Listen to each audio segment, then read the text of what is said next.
Good morning, everyone. It is my great pleasure to welcome our high school students and their guests, members of our community, as well as our Hartwick students, faculty, and staff to our high school essay and video competition awards ceremony. My name is Zach McKinney. I serve as one of the co-directors of the Hartwick Institute of Public Service. The Institute is a nonprofit, nonpartisan, regional political institute that is dedicated to state and local government, civic engagement, and legal studies. One of the goals of our institute is to hopefully be able to inspire the next generation of public servants. And this event in particular, I think, is a clear illustration of how young people in our region are working to strengthen our democracy. Before I turn it over to our panelists, I do want to take just a moment to thank a number of organizations and individuals for their hard work in helping to plan and execute both the competition as well as our awards ceremony today. So I want to begin by thanking the co-directors of the Institute, Professors Matt Chick, as well as Professor Laurel Elder, for their work organizing this event, as well as for their role in helping to judge the submissions. Chris Spiewak and Damon Shalil, as always, were instrumental in taking care of all of our audio video needs for today. We want to thank Darlene Kampf and her staff for providing catering for our lunch today, and we also want to extend our sincere thanks to Ryan Butler, to James Cummings, and to Joe Mack for their help in organizing the event. We also want to extend a very special thanks to the Community Foundation of Otsego County. They provided us with a generous grant that made this event possible. Jeff Katz in particular deserves special recognition, and I think our high school students in particular will be very grateful to Jeff because he allowed us to reallocate some of our grant money, so we were actually able to double the cash prizes that you all will be awarded today. Last but certainly not least, I want to thank our high school students as well. Thank you all so much for your excellent submissions, for your willingness to participate in the panel today, and for your insights on how we can strengthen our democracy. I learned so much from reading you all's essays and watching your videos. Please join me in welcoming our high school students today.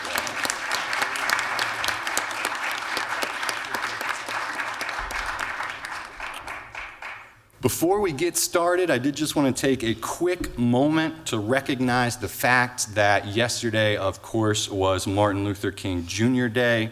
Martin Luther King Jr. had a significant and influential relationship with young people and college students during the civil rights movement. Young people played a crucial role in the activism and social change of that era, and King recognized their potential as agents of change within the movement. One notable example is the involvement of college students and young people in the Student Nonviolent Coordinating Committee, better known as SNCC, which was a key organization within the civil rights movement. SNCC was comprised almost entirely of young activists, many of whom were high school and college students. It was these students that were actively engaged in sit-ins, in freedom rides, and other forms of civil disobedience to protest racial discrimination and racial segregation. King supported the efforts of these students. He often collaborated with students and young people on various civil rights activities. He recognized their energy, passion, and commitment that young people brought to the movement. And King believed in the power of nonviolent direct action, and the involvement of college students and young people really helped to amplify the impact of the civil rights movement. In fact, young people often pushed King to alter his tactics and strategies within the movement. One notable example was the Freedom Rides, when civil rights activists rode interstate buses into the segregated southern United States in 1961. When violence stopped the first Freedom Ride in Alabama, it was Diane Nash, a young college student and member of SNCC, who was insistent that those rides continue. Students decided that they would not let violence overcome, and she, along with the late Congressman John Lewis, went into Birmingham to continue those freedom rides. They would lead the remainder of them throughout the South. It was also young people who pushed the senior leadership into the civil rights movement to refuse to accept bail when they were arrested for defying segregation laws. SNCC activists believed that paying those fines would only support the wrongness and injustice of their arrests. So when Diane Nash was arrested for conducting nonviolent workshops in Jackson, Mississippi, Nash told the judge that she would serve out the entirety of her 2-year sentence. It is shortly thereafter that Martin Luther King Jr. is arrested in Birmingham, Alabama. This time, following Nash's lead, he refused bail, and while serving his sentence, he would write his famous letter from a Birmingham jail. So we have much to learn from our young people, and so I need to absolutely shut up and listen. The format for our panel today is very simple. I've asked each of our panelists to introduce themselves and just to provide some short remarks summarizing the creative solutions to engage more young people in democracy. And after that, we will just open it up to our audience members who can ask questions of our panelists. So we'll just move from sort of stage left to right, if that's okay. And so please just introduce yourself, tell us your name, your high school, and then just briefly summarize some of your creative solutions. Hi everyone, thank you all for coming. My name is Martha Dolan and I go to Unitigo High School. I think to get young voters voting, you have to start at the root of the issue. Oftentimes, high school civics courses are lacking ways to resonate with students, and students don't retain the information that they're learning. The courses are often based on fact memorization and testing and textbooks, which students cannot resonate with, and they're not going to retain that information. I think to get to the root of this issue, schools and teachers must prioritize civics courses based around community discussion and class discussion. Students should be able to have constructive conversations with their peers concerning political processes and politicians. Teachers should also be emphasizing the importance of an individual vote and the impact that it can make on a community. And teachers should also be pre-registering students in the voting world so that they're all set once they become voting age. High school students should also have the opportunity to be part of community-driven leadership and civics programs. These programs could connect the students to their communities and allow them to take action in a way that is meaningful to them. They could advocate for their community members and give them ways to see a change in their communities. By doing this and seeing this tangible follow-through, they will become inspired and they'll want to go out and continue to make a change in their communities once they see how they can make an impact and people do appreciate what they're doing. So by instilling this foundation of beliefs and values in high school students, they'll be able to take this throughout the rest of their lives and implement it in the future. As for students that are voting age, college campuses should make resources for voting readily available for them. I know that a lot of times there's a lot of confusion and question in the voting process concerning registration and polling. But I think if college campuses really had a lot of resources to make it easier for students, they could learn more and be educated, and it would just take away any inconvenience that they might have. In addition, I think that politicians should actively visit college campuses and promote their progressive agendas to them. They should do this in a youthful and energetic way that will resonate with the college students and really connect with them and cater towards their interests. By doing this, college students will have a meaningful connection with politicians, and it will really encourage them to want to vote for them. They'll feel seen and they'll realize that their vote and their voice does matter when in an election. And by doing this, I think that students will be equipped with a meaningful education, experience, and exposure to the political system and politicians, and they'll be inspired to make a change in their national and local communities, and they'll carry these values throughout their whole lives. Thank you.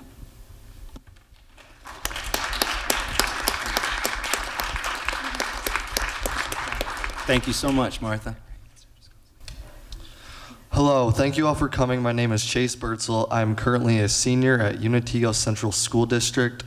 So to begin, democracy was first implemented in 5th century BCE in Athens, Greece, and the word democracy even roots from two Greek words, demos and kratos, ultimately meaning people rule. Despite Athens using a democratic system, it is much different than the democracy used in the present day in countries such as the United States, France, and Great Britain. In the past, all eligible voters in Athens were required to vote, and they would be punished if they did not, with fines and red paint. on their face. In the present day, a major fault is that the younger generation does not participate in our democracy. Only 20.7% of eligible young voters cast a ballot in the 2022 midterm elections. This means more than 2 million votes were not cast. Additionally, fewer than half participate in the presidential elections. Their vote could change an entire election, ultimately changing the policy that they live in. So my solutions to this issue would be, I believe that we need to create a national holiday on the voting day, and this would basically create a day driven to vote. So people wouldn't have to go to work, and they would just have the time of day to go vote. And additionally, an issue is the average wait line at these voting stations was 14.3 minutes, but multiple waited upward of 2 hours. So this is a giant issue, and I believe an issue to make these voting lines more effective and efficient would be almost like a jury duty-like system, employing citizens into these voting stations, and it would help. It's a civic duty, and it would help make them more effective and efficient. And truly, every vote does matter. People believe that voting is like dumping water into the ocean, useless. This is not the case. And as seen in the 2000 presidential election, Bush won all of Florida's 25 electoral votes by a slight margin of 537 votes cast out of 6 million. So truly, every vote does matter. So to all the young people, additionally, we should instill the importance of participating in democracy into young children in schools. Mock elections, pre-registering to vote can make the process more appealing to the growing adolescent population. So to all young people out there, you have nothing to lose and everything to gain.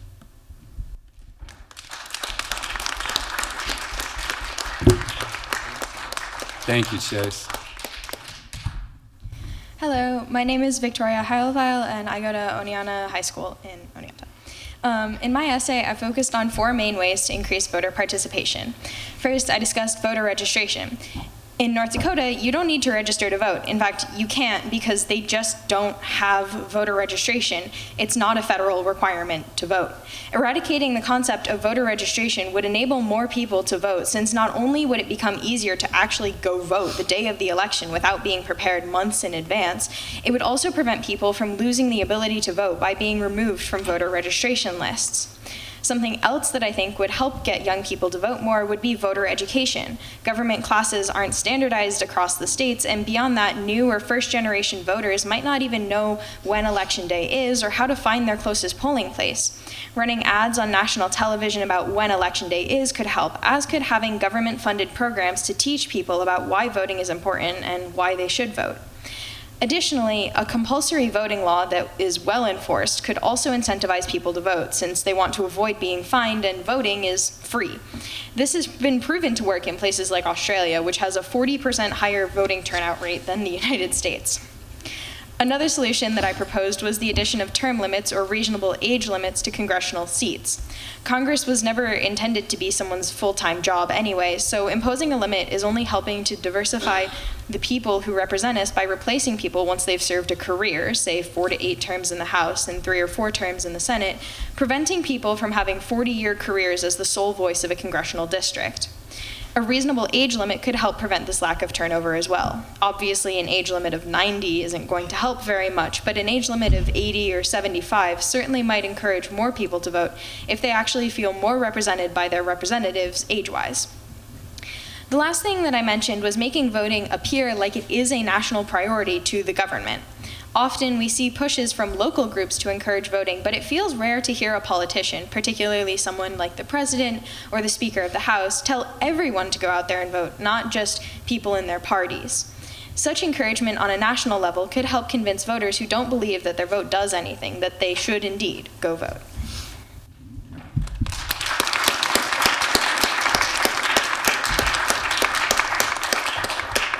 Thank you, Victoria.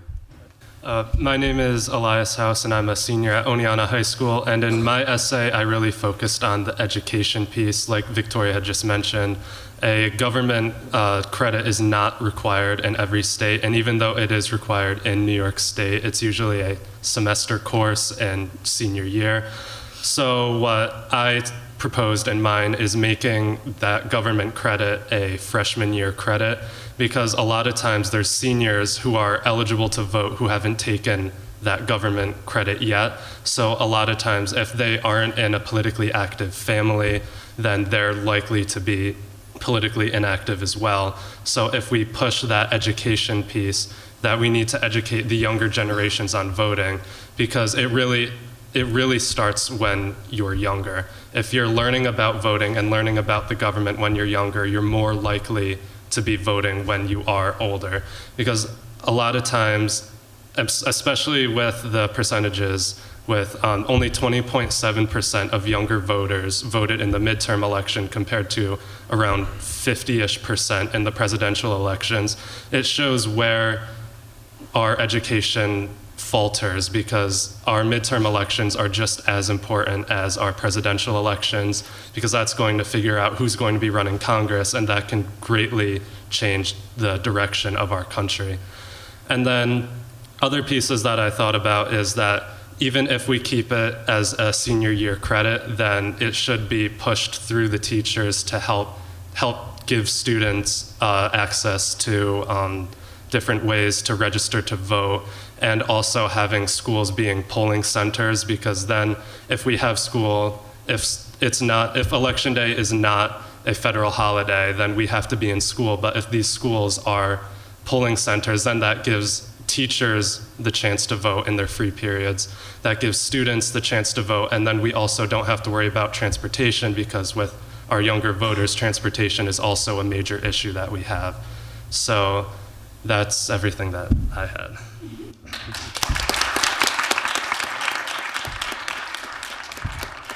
Thank you, Elias. Hi, my name is Grace Schultz, and I'm a senior here at the high school here in Oneonta. And I'm Bastion Dudley, and I'm also a senior here at Oneonta High School.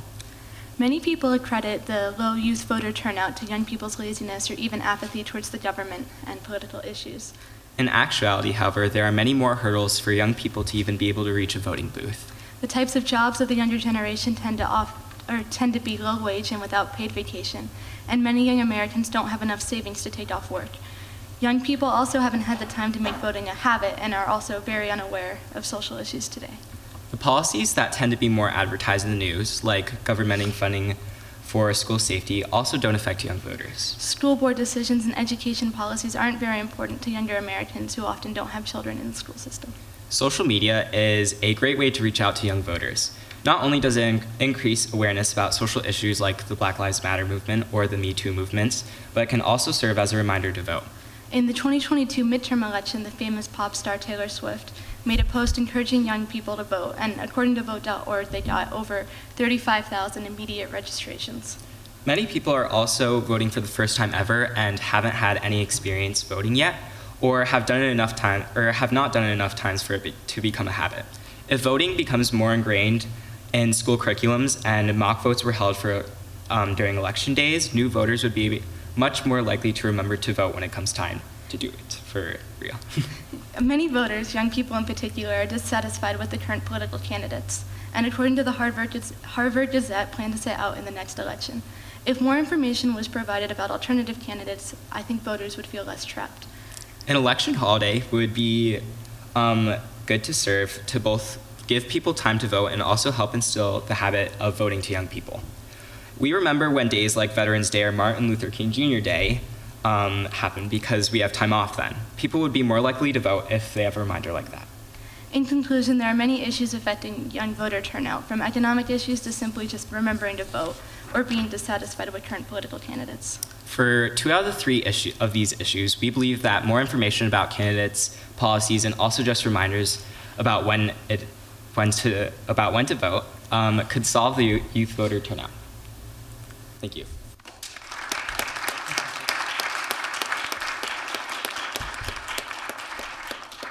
Thanks, Bastion. Thanks, Grace. Hello guys, my name is Chanel and I go to college here at Hartwick. I'm a senior, and for this panel I decided to go around and ask a couple of people what they thought would be good ways to get young people more involved in politics in itself, and a lot of them were around the ideas of getting out the old and putting in the new. Also, we have a lot of information out there for our political system, but they aren't geared to the younger generation.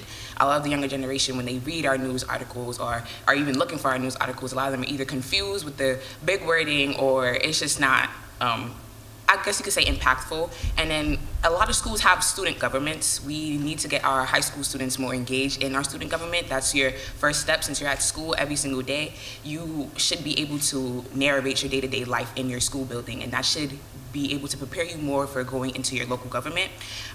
We need to make sure things like Trump does not happen again, so you have to make sure you're voting. Those little elections that we have, they're only so small to you guys, but they make what happens in your local government more prominent. You have to know who you're voting for so you can advocate your, whatever you want properly.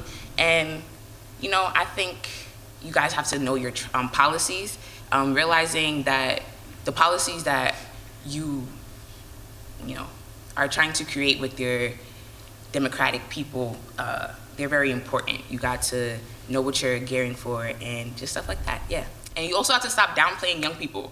People like to say that young people aren't involved in politics, but we were the one who ran the Black Lives Matter, right, movement. We the ones that ran the Roe v. versus Wade movement, and we basically participate in everything. I feel like we're the loudest voice and we speak the loudest, and you guys like to downplay it, saying that we aren't involved in politics. When we are, we just need to be involved a little bit more. Yeah, that's it.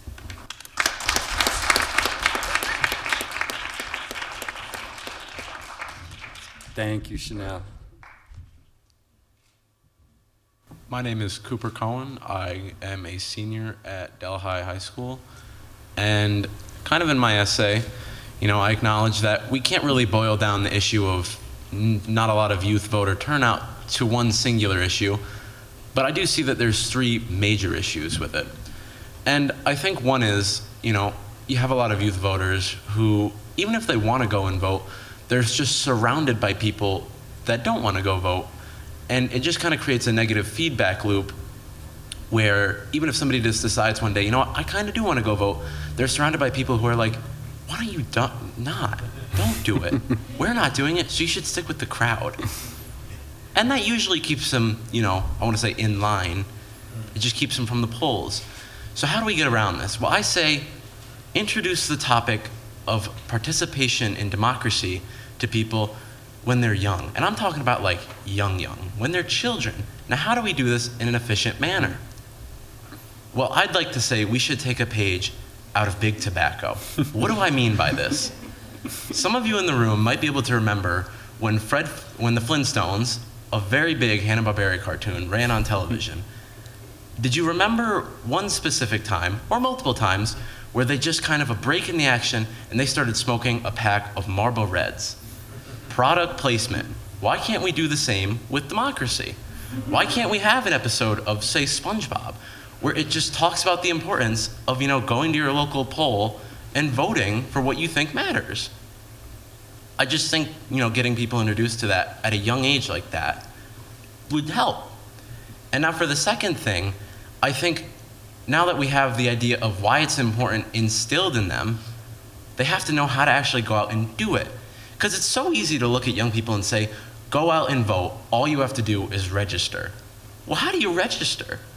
Because, I was very fortunate enough for my local high school to take a field trip to our local Board of Elections, and they gave us a lot of really cool information about the behind the scenes of how elections are run. But one thing that they did not mention was how to go register. And how do we go about telling people about how to register? Well, you could include it in your government classes, but students don't like to pay attention. So how do we get them to pay attention? Well, I'm sure many of you in here who have taken a government class within the past few years may be familiar with the name iCivics. It's a sort of online game thing to introduce the topics of government and stuff easily to students and to get them to understand it better with a game aspect. Why can't we do the same with like registering, helping, you gotta help the little people to register and all that. Make it a game, I think people will pay attention. And finally, I think the biggest thing is that youth voters don't turn out. And this one's kind of addressed to the politicians' end of the aspect, is that youth voters don't turn out because they don't really associate with people. Politicians sometimes like to campaign of, oh, I'm Mr. So-and-so. Come vote because you support Mr. So-and-so. When a lot of people don't even know who Mr. So-and-so is. What I think that they could do is, instead of running on a platform of, oh, I'm Mr. So-and-so, say, I'm Mr. So-and-so and I stand with this.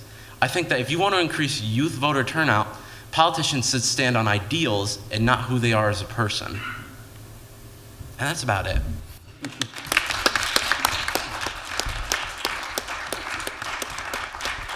Thanks so much, Cooper. My name is Bryn Ilias. I'm a junior here at Hartwick College. I'm also involved in the student government and Democracy Matters. So I think that the Democracy Matters Club, there's a bunch of them around college campuses throughout the country, and recently they've started to kind of infiltrate into high schools. In the club, we do a lot of things that involve combining politics with things that people already know. So combining it with social media, combining it with music. Last year, we combined with the Hartwick Law Club, and we had an event where we made like ice cream sundaes, and we talked about the importance of democracy and voting and just how to be involved in that kind of stuff. And I really think it's important to have those kinds of things in high schools, especially, as Chanel said, putting faith into young people. There's a lot of people, especially as young as like high school, even middle school, that are very passionate about politics, democracy, voting, everything like that. And I think that really putting the faith in these young people to be able to do this and giving them kind of like guidance on how to be involved and how to effectively engage in this stuff is really important. And I've already seen myself that it's really effective.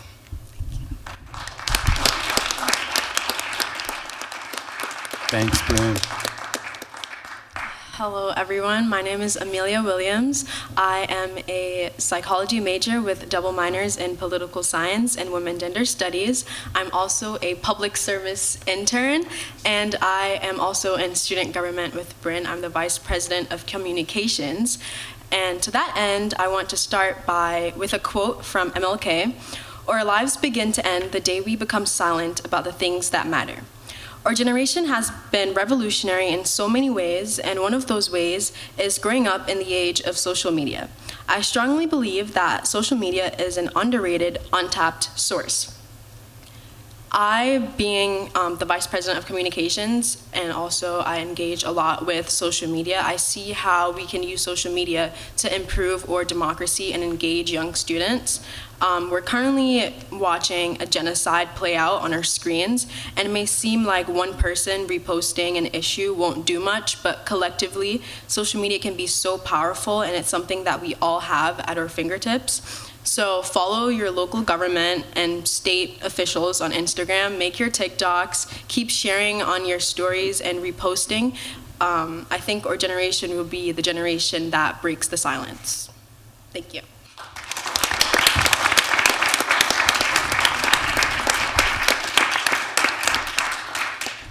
Thank you so much, Amelia. Thank you so much to all of our panelists. If you all could join me again just in thanking them for their wonderful ideas, we really appreciate it.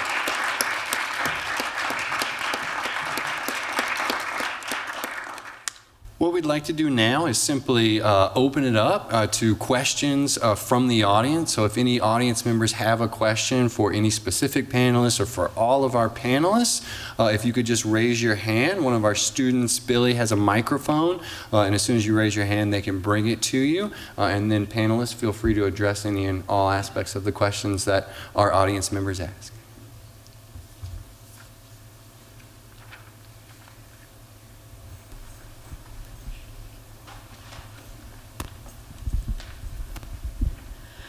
I have a question for Cooper. You were talking about gamifying things and getting smaller, younger children involved, and anyone on the panel can please answer as well. But you know, small and young children we want them involved and we want them to learn. But also there's, you know, the idea of screen time and the idea of games that don't necessarily involve screens and computers, and the idea of fantastical and idealistic play that happens within the mind and between people as opposed to between a person and a screen. So do you have any ideas, or does anyone else on the panel have ideas of types of games that could be done or integrated or made over that small children could use for, you know, play acting, polling, or voting, or becoming, you know, an official or something of that nature? Just learning processes like this and making it something that they would want to do or find interesting.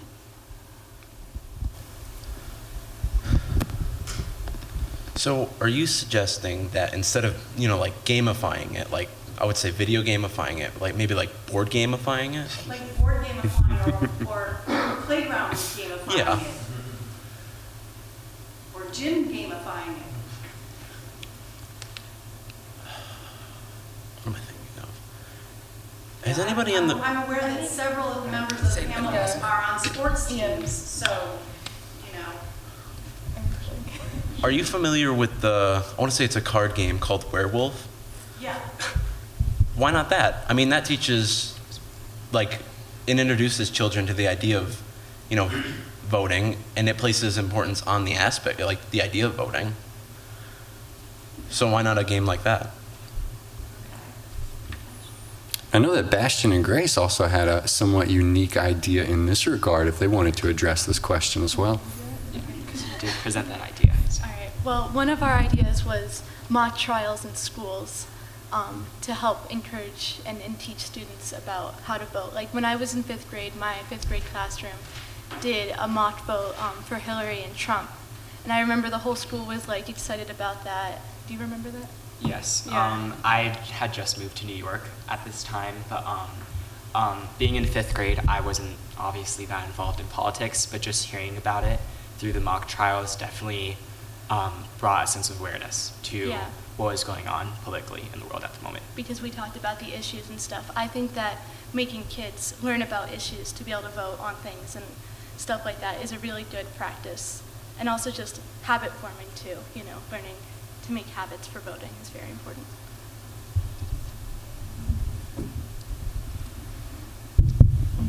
I think like something else that we could use to encourage kids kind of understanding it better without using screens or stuff like that is just like we use kind of cartoonish fun stories and pictures to explain like how firemen, you know, do their jobs and how police do their jobs, and those aren't incomplex, right? But we could do the same thing to explain why voting matters, right? Like why going out to do things matters. There's plenty of kids books out there about like kids doing things with their parents that are definitely like things adults do that you need to know how to do as an adult.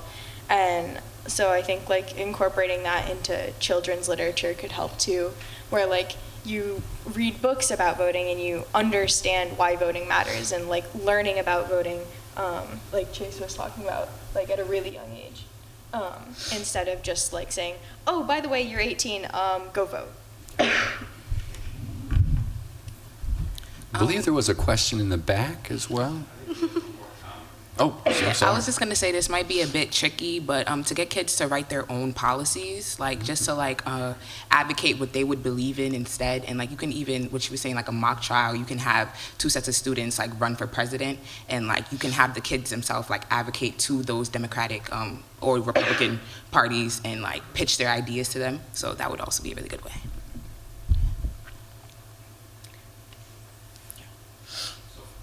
I don't know, can people hear me okay? It's really better if we use the microphone, actually, even though I know we could probably hear you just fine. Thank you. First of all, I think you guys are great. It's very inspiring. I had kind of a two-parter.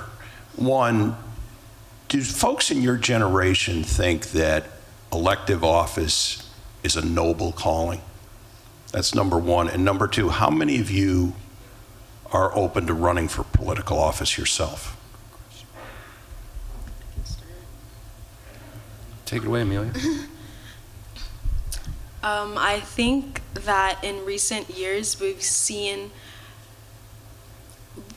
okay, I'll start by saying this. I don't think that there is enough emphasis placed on the importance of local government, and I think it's an overlooked role. I was in Binghamton the other day, last semester, we took a trip to Binghamton and we went to the legislative, executive branches of government, and I got to see like the inner workings of government. With that being said, do I think it's a noble position, or do I believe my generation thinks it's a noble position? I think that we have seen a lot of vilifying of the roles of people in those roles, so it is like disconcerting, or we're not as inclined to engage in those positions because of what it is made out to be. However, I do think we underestimate young people's inclination to want to be a part of those roles. Do I personally want to be in government? Question mark. I do think that there are a lot of people in my generation, obviously, who are inclined to do so and are passionate enough about it to want to be engaged. However, we have to place more importance on, like, yes, running for president is every little kid's dream, but what about running for mayor? What about running for governor? You know, what about running for local office? Like, those are also important jobs and noble jobs. Would other panelists like to address that question? Yeah, I can touch upon the first part, where with the noble cause, especially for any congressional seat or up in amount of power, I feel like as a younger generation, we see it if there's people that are younger that are running for office. To us, that seems like a noble cause, but even if that same person keeps running and keeps running and keeps running, like Victoria had mentioned, then that's where our younger generation has that disconnect of, is this person really running to help their community? Because that's the part that we see as noble. It's the people that actually want to help, and not the people that are just looking for a career in Congress and looking for a salary. Because to us, that doesn't show that they actually care about their community, they just care about their pockets. So that's where I think having multiple new people coming through Congress consistently, we will see as more noble. And then I feel like with more of the smaller local elections, then that inherently is more just community centered. So at least to me, I think that also shows more of a noble person if they're running for like state senate or mayor or city council or something like that, because those people want to help the community compared to somebody who just wants to make money in their pocket. Chanel? Sorry, Go ahead. Sorry. Yeah. I'd also like to touch on the second part of your question. I know that when I was a lot younger, I had a phase that I said, I'm going to be the first female president. So I think that there definitely is a push in our generation, especially for young females, to make history and go out, because there's never been a female president, and I hope that we see one in my lifetime. And I just think that there's a push and a motivation for us to be going out there and making a change and having our voices heard, especially as females in this day and age. Thanks so much, Martha. Chanel? I definitely realize, pardon my language, but the more the world goes to shit, the more the younger generation starts to believe in like politics. So I definitely think that the more they realize, like everybody used to love Eric Mays when he first came out. Like he was hilarious, he was so funny, until they realized he took about $700 million from New York State. So it's really just about like what is starting to affect them. I feel like more what's coming into play that affects their day-to-day lives. So the more they start to realize that the politicians aren't really here for them and they need to look for people that are generally advocating for them, will get them to be more more involved in politics. Yeah. Thanks, Chanel. Take it away, Mayor Janik. Okay. So I'm the mayor of the city, Mark Tronick. Hi, how are you? Good to see you. So I grew up in the 60s and came to social consciousness in the late 60s and early 70s. And I can tell you the history is cyclical. When I was your age, we had a popular slogan which was, "Don't trust anybody over 30." Right? You may have heard it. And the rationale for that was we felt that, in fact, they weren't listening to us. Right? And I really have not lost that kind of hippie sensibility, for better or worse. So I'm a believer in grassroots governance, and I get to be mayor, which is kind of a great combination of different important things in my life. And I think, potentially in the lives of some folks here as well.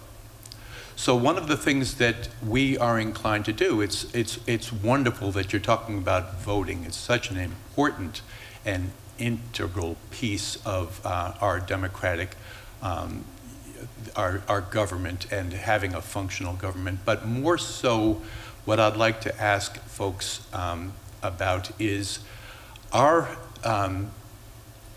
motivation here in the city is to engage as many of our citizenry, and that doesn't unfortunately include everybody on the panel, as I know some of you folks are in outlying areas, but maybe if this sounds good, you might take it to your hometowns.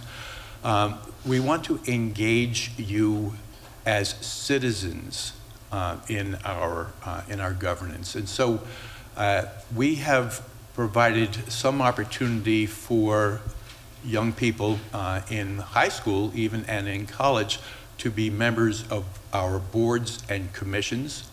That requires a commitment of a couple of years for those who are in college. You're looking at probably being sophomores to be able to make that kind of a commitment. And you need to be looking at making a commitment of 10 meetings that are monthly meetings, 10 meetings per year is a reasonable expectation of your attendance. And with that, we have a number of boards and commissions to which I would welcome and I invite you to be connecting to me so that we can talk about how you might be able to personally inform our governance. Beyond that, though, we have a couple of people here. We have a brand new council member, Councilmember Bryce Wooden, right over there, and we have Councilmember Len Carson behind us here. And we have a number of task forces. Now, Bryce will be heading up a task force that is about town gown opportunities through which the community and the college students can work together in the betterment of the quality of life in the city. And that does not require you to be making a 2-year commitment. That doesn't require you to be doing anything more than coming to a respectful dialogue with those who are part of that task force to ensure that we are moving the ball forward in a positive way for the community. We have another one that is diversity and inclusion, which I feel like has been overlooked here in the city, and here's a wonderful opportunity for students to join with community members who've lived here their entire lives to forward the potential of our community relative to that. Councilmember Carson sits as chair on our Safe Homes and Neighborhoods Task Force, which is, as you might think, more inclined to be addressing the situation around the unsheltered population and how those folks are both being impacted and impacting our communities. So there are a lot of opportunities, and I guess what I'm asking in terms of a question for this long prologue to that is from the perspective of those who live in Oneonta, go to Oneonta High School, go to Hartwick College. I don't know that we have anybody from SUNY, did we? No. But is this a reasonable ask? Is this something that sounds just good in this moment, or is this something that might find itself some resonance, in which case how? What needs to be done in order to ensure that it's successful? And And then I guess the second piece of that is anybody who wants to volunteer, do you want my card? Because I've got cards in my pocket. Okay? All right. Thank you, Mayor Jennick. So being a public service intern, I've had many opportunities to have lunch with Mayor Drenick, and at almost all of them, he starts by asking, how many of you here live in Oneonta? And the answer to the question is all of us, because we all live here for 4 years. And I think that, I'm sorry, good. And I think that the best way for us to be a part of those initiatives and really appreciate them is for us to join those committees. I know that for the public service interns, we have to go to like some of the city council meetings and stuff like that, and it really engages the Hartwick campus with the city of Oneonta, and we get to be a part of the community because we do live here, and it's really impactful if we're in the rooms where decisions are being made, because they also affect us too. And I implore, like, for those, I'm not sure how many of you, but for those of you in high school who live in Oneonta or wherever you live, to go to your city council meetings and sit on those committees, because your voice does matter, and you'll be surprised how much change can happen if you do voice your opinion at those meetings. Thank you, Amelia. Would anyone else like to address Mayor Drenick's question? I definitely think we have to look at the state of comfortability for our students. I feel like Oneonta it's a very nice place. It's very beautiful. It's an environment where you want to stay at, but when you go into town, you don't feel welcomed, especially as a college student that is a minority and of color. Also, the minorities here, but whether it be a person of color or someone who is a part of the LGBTQ community, they aren't comfortable when they go outside. So I feel like maybe if we did sit in on more meetings, like you were saying, we would be able to address that problem, but you can't address that problem in a council meeting. You gotta address that with the whole entire city itself, because if I'm going out into the middle of Oneonta and I don't feel safe, that's a problem for the whole entire community and for Hartwick students as a whole. Yeah, I just really feel like we need to look at the comfortability of our students, because as soon as they graduate, they want to leave. There's no space for us to feel safe in Oneonta. Maybe if we had a little area where we had college students, they would be able to live there after they graduate. We can have it's like a building. I guess you can say an apartment building for just college students after they graduate, so they will be able to have a place to stay, so they can be in Oneonta, because a lot of people do like Oneonta, but wanting to stay here for a long period of time doesn't seem welcoming. Yeah. Thank you, Chanel. Please, Victoria. I think also just a difficulty in involving high school students in things that take place after school is that we have a lot of after school commitments that tend to conflict with each other, and not just we may want to become involved, but sometimes it's difficult, right? Because you play a sport, but then, oh, well, okay, you play music, and then suddenly you need to have these specific days of the week open, or you're in drama club and suddenly you can't do anything in the spring because of the musical, right?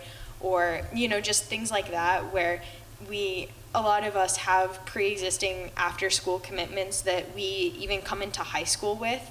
And so sometimes I think it can be difficult to involve high schoolers just because of timing conflicts. It's not always that we don't want to or that they're not interesting to us, but just that it can be difficult to find that scheduling, to work around a job and a sport, and then also try to, be committed to, making that commitment. Thank you, Victoria. Billy, I think we have a question down here.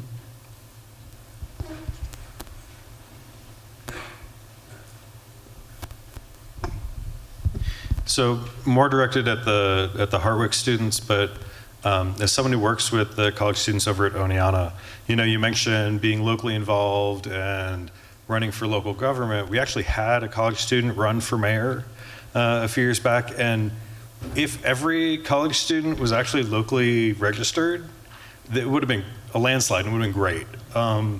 But I think one of the problems that I see, and I would love to hear your thoughts on how we fix it, is you're here for 3/4 of the year, but almost none of the students actually change their voter registration to where they're going to college. And so then you can't be really involved in having a say. You know, we could put up a city ordinance to make Oneonta a dry city, and maybe that would do it to get all the college students to suddenly register, right? But, you know, what are things that we can do, you know, to make it easier to engage that? I know at Oneonta, at the library, the students can get voter registration cards, and we pretty widely announce that. So it's not that it's an access issue to registering it. How do we convince the students that it's worth their time to register locally and be engaged locally instead of just, you know, leaning on absentee voting and voting back at home? I know at Hartwick we relied heavily on candy. We had voter registration for about a month, I think it was, and it was a lot. How much was it? 6 weeks. Yeah, it was 6 weeks, and we got a lot of people to come out and register to vote. And I think that was like I said, the driving force was candy and a lot of coercion. But we did encourage people to put down Hartwick for those who lived far away. But a lot of people who do go here are in local New York area, so they didn't want to do that. But still, we did encourage that, and I think just having those interactive events where you celebrate, make it a big event about voter registration and just invite people and make it enticing, because nobody really likes to talk about voting. We're in college, nobody really likes to talk about voting. But if you make it fun and have candy, then it's fun. Bryn or Chanel, would either of you like to address that? No, I'm just thinking. I guess that getting students, college students, to even really know what happens in specifically Oneonta. I think a lot of people are just oh, well, I'm not going to live here forever. I haven't lived here until school. I know so much more about my hometown.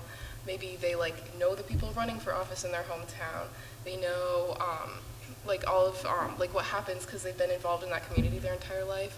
I think I guess just making sure people understand, and college students understand, that registering to vote somewhere is not a permanent thing.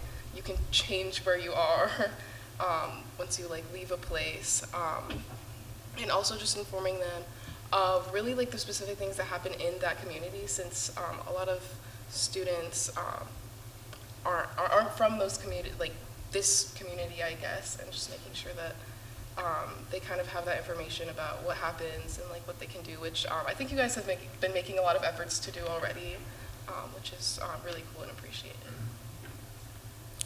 Yeah, I'll just point out very quickly that as Amelia and Bryn are noting, we actually registered 162 students in the fall, and 131 of them registered locally here in Oneonta. So we are seeing some movement towards that. We probably have time for maybe just one more question, if it's a quick question. Is there maybe one last question for our panelists? Hello, everybody. I just wanted to say, like Mayor Drenick said, I have the privilege for serving City Council, my first time, for my Oneonta High grads at the table. I'm also Oneonta High graduate, ancient years ago. So it's just great to see the energy from the panel. So I applaud you. Thank you so much. I just wanted to ask this question. One of my responsibilities is town gown agency, and I have the unique role of growing up here in Oneonta, but I also work at SUNY Oneonta for our EOP program and work with a lot of amazing students and serving them. The thing that I think a lot of it's due to COVID, but I think we need to do more listening and more conversations. But I want to ask the panel, how can we create more engagement in the city of Oneonta to include high school population, middle school, and college population, to get where we can have energy on our Main Street, energy in our park, our Wilbur and Ewha park systems. You know, back when I was a kid, they used to be full, and they're not anymore. So what you know, ideas for me and our council that can really help with that? So Gracie and I actually spoke about this in our video presentation that we did. Involving social media would be a great way to target these younger audiences that you are trying to target. So middle schoolers, high schoolers, college students as well. I am on Instagram often, and I see there's a bunch of SUNY Oneonta accounts, like there's Oneonta Yik Yak and many other Instagram accounts that get college students involved. So I think utilizing social media, which is taking over the modern world right now, I think that'd be a great way to get younger people involved. I also think like bringing it into schools instead of trying to like make high schoolers and middle schoolers come to you, because like realistically we're not going to do that. Just no matter how much you care, you're going to get like one kid out of 500 in the high school. It's just what's going to happen. But like we have Army recruiters and Navy recruiters come have tables in the high school, and like giving away free stuff is always a great way to, you know, incentivize people. We had Leaf come and like do Bluetooth speaker giveaways, and like, you know, people are kind of incentivized by free things that they don't have to do push-ups for, to like, you know, pay attention. And I think kind of doing stuff like that, like holding, having information available in the high school in kind of like in the high school or in the middle school in a friendly way that doesn't just look like kind of a bland poster that we won't notice because there's 17 other posters on the wall and, you know, somebody's having a bake sale. So I think bringing it to high school and middle schoolers instead of like having this expectation that we're always going to go out and search for the thing that we want to find. Thank you, Victoria. Would anyone else like to? Chanel, please. I think this may sound a little bit weird, but it just doesn't seem like they're for us. Like, it just seems like it's only for the town of Oneonta. I mean, we are a part of the town of Oneonta, but not for real. Like, we only supposed to be here for like 3 to 4 years. So after that, we don't really think that the events that y'all are having are made, I mean, not made for us, but like to have us as well. So we would see y'all events after it happens. I remember like y'all had a St. Patrick's Day event where like y'all all go out in green. I don't ever see anything about it until after it happens. And it's always on the news and stuff like that. But maybe we were just more informed before it happened and made it seem like we were allowed to go. We would be more comfortable with being in there. Yeah. Thank you, Chanel. Would any of our other panelists care to address this question? All right, wonderful. Well, we are running short on time, so please, if you all will, join me in thanking our panelists for their wonderful contributions. Thank you all so much. I want to thank President Mullen for your deep commitment and support to this effort and to educating our young people. I want to acknowledge the folks at the Community Foundation of Otsego County who are generous enough to allocate grant funding to make this luncheon and awards ceremony possible. I know that my friend, Executive Director Jeffrey Katz, as well as several board members here in attendance. So I want to thank all of you. I want to thank the Hartwick Institute of Public Service, the co-directors, Matthew Chick, Zachary McKinney, and Laura Elder, and certainly want to give, in my mind, the most important acknowledgments here are now coming. A shout out to the students, the high school students who chose to participate in the essay competition, as well as the college students here today who are interested in participating in your communities and getting more and more involved in our democracy. You know your power, and it is important to continue to tap into that power for the benefit of our communities and for the benefit of our state, and of course for the benefit of our country. I want to thank you deeply for that commitment, and know that that power cannot be squashed by anybody. So it's very, very important to cultivate that and to nurture it. And I am going to support you every way that I can. The Dr. King legacy for me is how I've tried to ground myself in everything that I've done, whether that's as a hip hop artist, where when I was doing music, my focus was trying to empower folks through the culture and create avenues for people to find themselves and to find their own narratives, and to do so with an eye towards beating back the inequities that were persistent in our society, and to pursue a more just and fair and equitable society. No one forced me to do hip hop. In fact, I was, surprising a lot of folks in my community, having just graduated from law school and having three different law firm offers, all six-figure salaries post law school. I decided to become a broke hip hop artist instead. And I said to say, what moved me was my heart. What moved me was my desire to figure out how to be true to myself and ultimately give back to the community and leverage my own experiences for the betterment of others. Dr. King might call that unenforceable obligations, unenforceable obligations. He says in his sermon on being a good neighbor that unenforceable obligations are beyond the reach of the laws of society. They concern inner attitudes, genuine person-to-person relations, and expressions of compassion that law books cannot regulate and that jails cannot rectify. He says that these inner laws are laws that are grounded in a commitment to something higher, and they are written on the heart.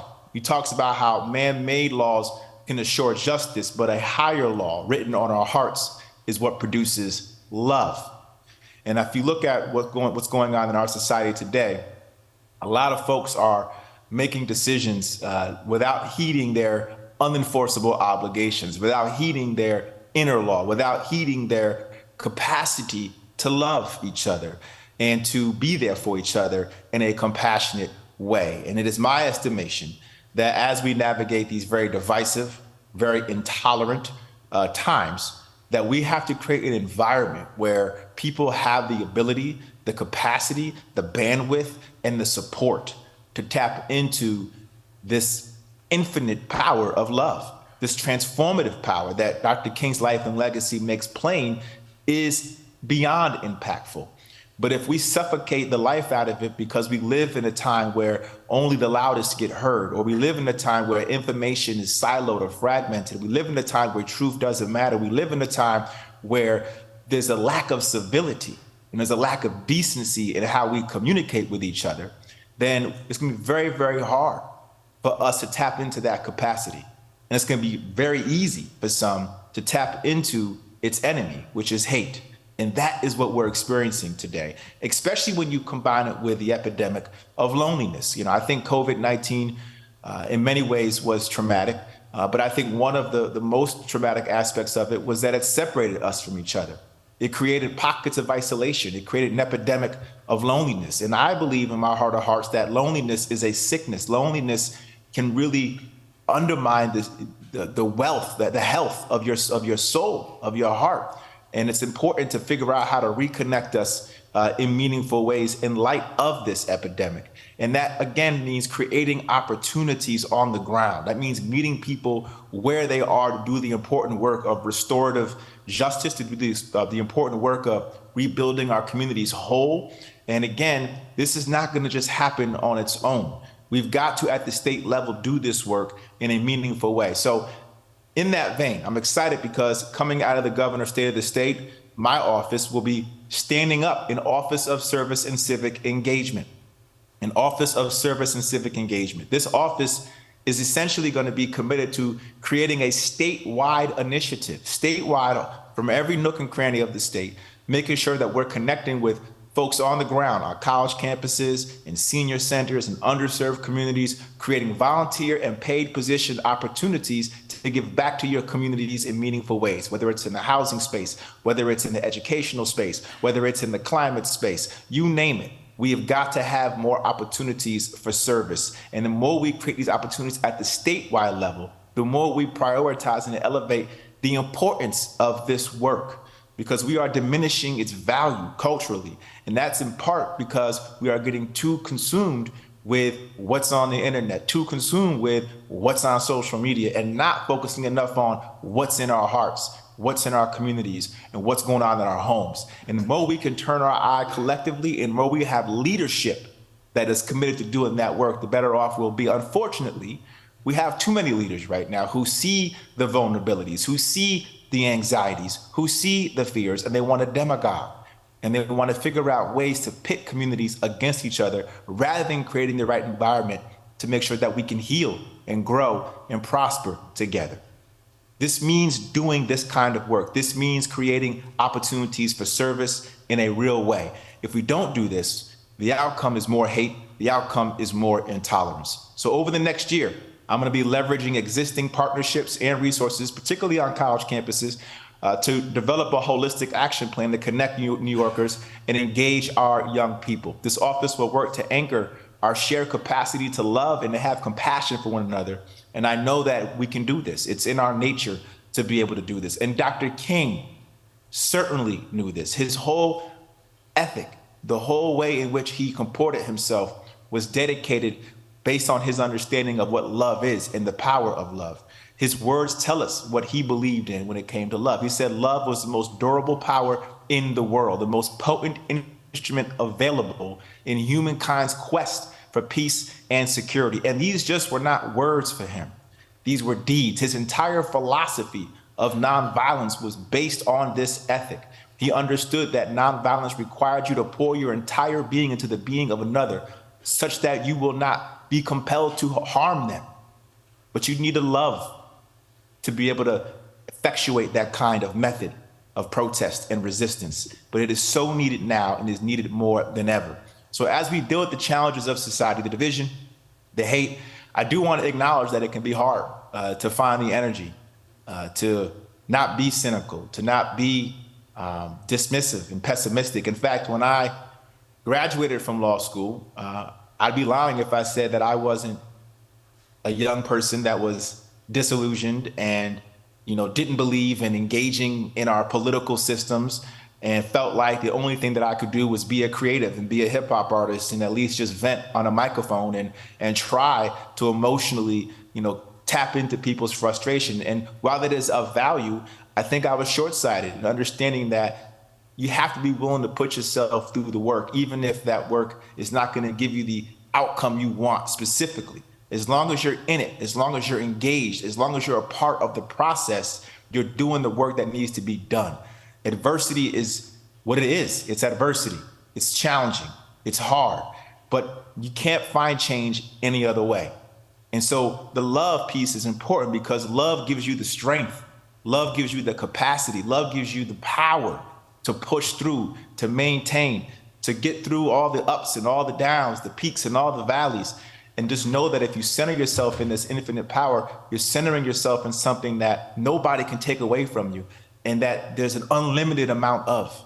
It is our superpower, and it's very, very important for us to tap into it. And again, I don't say this from a place where I don't look to history. Dr. King's life and legacy is the proof. What he was able to do, what he was able to accomplish in his short lifespan through love is all the proof any of us need when it comes to how we can make change really happen in society. So I just want to say, don't give up on your power. Don't give up on that capacity that you possess. And know that if you continue to tap into that power and you continue to leverage it for the betterment of yourselves, for your communities, and for the state, you're doing the work that you've been made to do. And I think you're all here because you care and you want to figure out how to make a difference and how to make sure that we're moving in the right direction. And I want you to understand that you have partners in government here in New York at the highest level that care just like you care. I am not somebody who has made a career of being a politician. I got involved in public service. I didn't get involved in this work to be a politician. And as long as I feel like I'm doing the work that's impacting people, I will stay a public servant and be called a politician. But the moment this work somehow takes on the feeling of just being a politician, I will not be in this role. because this role doesn't mean that much to me unless I am getting meaning from it.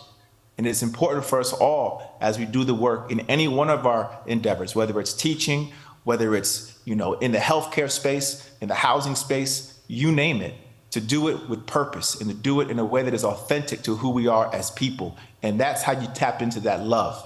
Because when you do something that you really care about, you do something that is a genuine reflection of who you are, then you're doing it from a place of love. And that gives you all the power you need to overcome the adversity that is sure to come when you try to do right. Because the times we're living in are not all right. And so, of course, there's going to be some resistance. But it's incumbent upon us to keep believing, to keep doing that work day in and day out. And so in closing, I just want to share a quote that I try to visit every once in a while to inspire myself.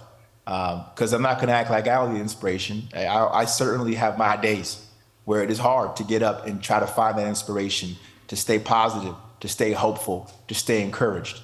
But I often look to Dr. King for his words to make sure, understanding what it took for him to wake up every single day with his life on the line, knowing that he might not even make it through the day, but still believing that he had to do the work for the betterment of justice and for the betterment of our communities, and not just Black people, but all people, because he understood the power that oppression has, not just on the oppressed, but on the oppressor, and what it can do to ultimately disconnect individuals from their own humanity. He appreciated that, he practiced it, and he preached it, and he lived it to the day that he died. And it is incumbent upon all of us, if we're going to lift up his name and we're going to cherish him the way that we do, that we don't just do it on the holiday, that we just don't do it in words, that we do it in our deeds. We do it in our deeds. So here's what he says about adversity, and hopefully you will find some inspiration in this quote as well. He says that at times in our lives, the tailwinds of joy, triumph, and fulfillment favor us. And at times, the headwinds of disappointment, sorrow, and tragedy be unrelentingly against us. Shall we permit adverse winds to overwhelm us as we journey across life's mighty Atlantic, or will our inner spiritual engine sustain us in spite of the winds? Our refusal to be stopped, our courage to be, our determination to go on in spite of, reveals the divine image within us. The individual who has made this discovery knows that no burden can overwhelm him or her, and no wind of adversity can blow his or her hope away. So it is important to embrace the spirit that we can tap into through adversity. It's also important to create these spaces, to be more forgiving, to have more grace and mercy, to let people make mistakes and to be ignorant with the understanding that they want to grow and be better. We have to stop being so dogmatic. We have to stop being so black and white, stop being so judgmental, be more vulnerable, be more open, be more honest, and be more together in the spirit of unity and compassion and love. And if we don't create this kind of culture in our society, our democracy will be undermined, because the very essence of our democracy is based on a moral understanding that we are all created equal, that we are all created equal, that no one is above the law, that everybody should be afforded equal protection of the law, that all of our voices should matter, that no one should be silenced. This is all grounded in our moral values. And so if we do not have a moral awakening across our society, our democracy will falter. And it is very, very incumbent upon us to tap into this work, to do this work, and to not lose sight of the bigger picture. Yes, there's left-right politics, but before that, there's right and wrong. There's right and there's wrong. We've got to make sure we get back to center ourselves in that type of work.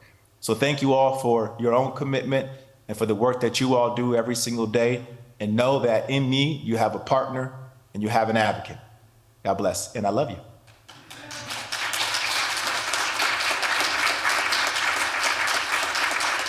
Thank you.